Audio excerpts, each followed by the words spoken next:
Why the new format makes upsets. Likelier than ever. When the Champions League returned this fall, it wasn't just Europe's best clubs stepping onto the stage. It was an entirely new era of football. The old 8-group structure is gone. In its place stands something far more volatile, far less predictable, and infinitely more chaotic. A 36-team league phase where every game matters more than ever. As we head into Matchday 3 on October 21st and 22nd, the stakes are already rising faster than most fans realize. Under this new Swiss-style system, early slip-ups can derail entire campaigns.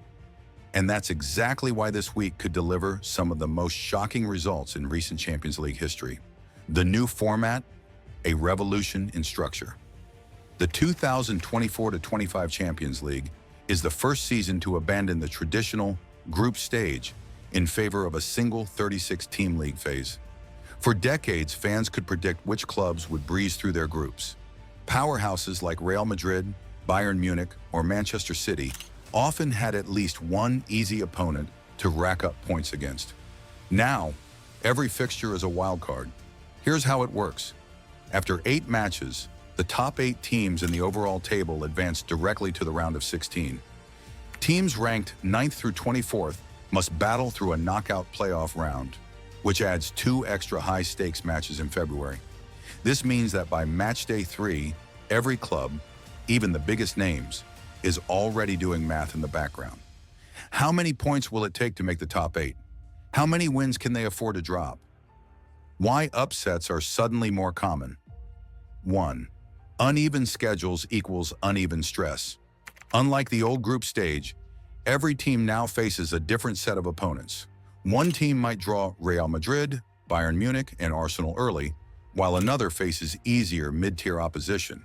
That randomness creates natural imbalance, and a powerhouse can start slow simply because of fixture luck. 2. Every match counts, twice as much. There are no more dead rubber games. With just 8 matches, dropping points early is devastating. One bad result can push a club toward the lower half of the standings, where the difference between finishing 16th and 25th could be a single goal. A single counterattack, a defensive lapse, or a moment of brilliance could swing a team's entire European destiny. 3. The fight to avoid the playoff trap. Finishing in the 9 to 24 range now means you'll have to survive an extra round of playoffs to reach the round of 16. That's not just exhausting, it's dangerous. A team that lands in that bracket will face another tough opponent, with little rest between domestic and European fixtures. 4. Fatigue, rotation, and travel. European schedules are brutal. For clubs competing on multiple fronts, domestic leagues, cups, and continental tournaments. October is a nightmare. Players are managing fatigue, coaches are rotating lineups, and jet lag is real. In the old days, top clubs could rotate against weaker group opponents. Now there are no easy games. If a coach benches the star players in Matchday 3, they might pay the price. The underdogs, rested and hungry, could seize the moment. 5. Tactical variety and managerial gambles. A bold tactical choice, an unexpected formation, or an overconfident gamble can decide a match. Smaller clubs with nothing to lose may park the bus for 80 minutes and snatch a winner on the break. Giants, meanwhile, could crumble under the pressure of unfamiliar systems. Matchday 3, the tipping point. Matchday 3 is where the new format's chaos peaks. After 2 games, patterns begin to emerge, and that's when reality hits. The clubs sitting near the bottom of the table know they can't afford another loss. Those near the top feel the pressure to stay there. It's a psychological turning point, and in a tournament now shaped by variance, the tension makes upsets inevitable. 1. Big clubs under pressure. Some of Europe's elite haven't yet clicked this season. Maybe it's a key injury, maybe it's a tactical adjustment under a new manager. But a slow start is deadly in this format. If a powerhouse like PSG, Juventus, or Barcelona starts Matchday 3 with just 1 win, the pressure to deliver skyrockets. And pressure breeds mistakes. Expect smaller clubs to smell blood. They'll sit deep, frustrate, counter, and sometimes it works. 2. Mid-tier clubs punching above their weight. In the old Champions League, finishing third in your group was often the ceiling for smaller teams.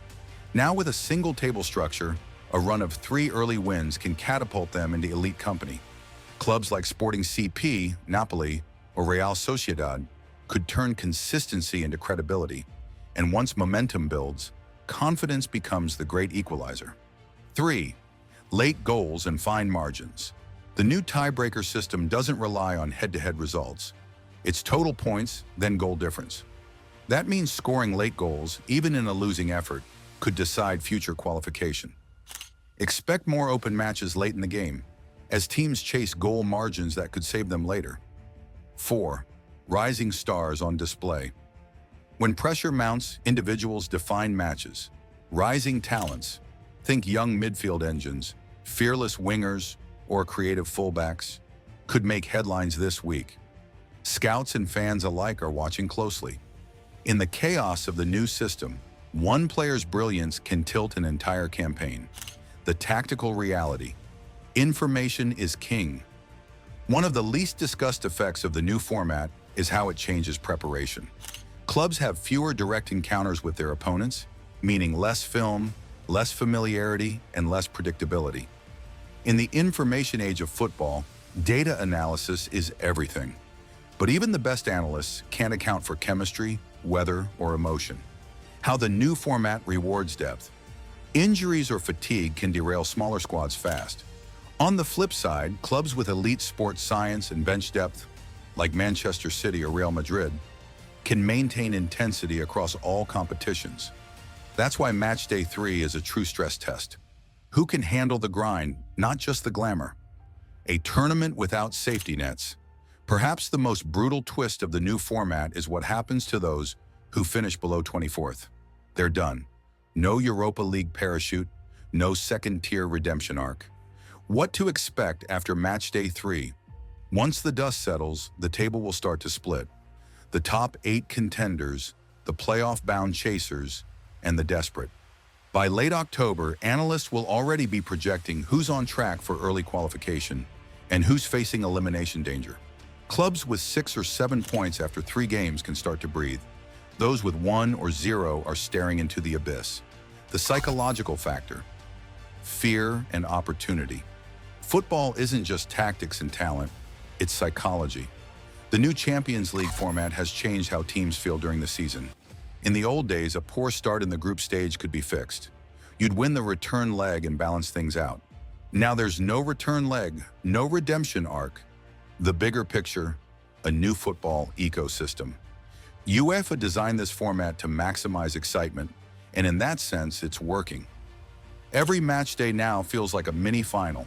Fans get marquee matchups earlier. Broadcasters get more drama. And clubs, they get chaos. The great equalizer. Matchday 3 will be remembered not for one club's dominance, but for how this new system changed the rhythm of European football. Every whistle, every missed chance, and every last-minute goal now ripples through the entire tournament table. Before you go, make sure to like this video, subscribe for more deep-dive football breakdowns, and share your Matchday 3 predictions in the comments. Who's going to shock Europe this week? Your pick might just be the next headline.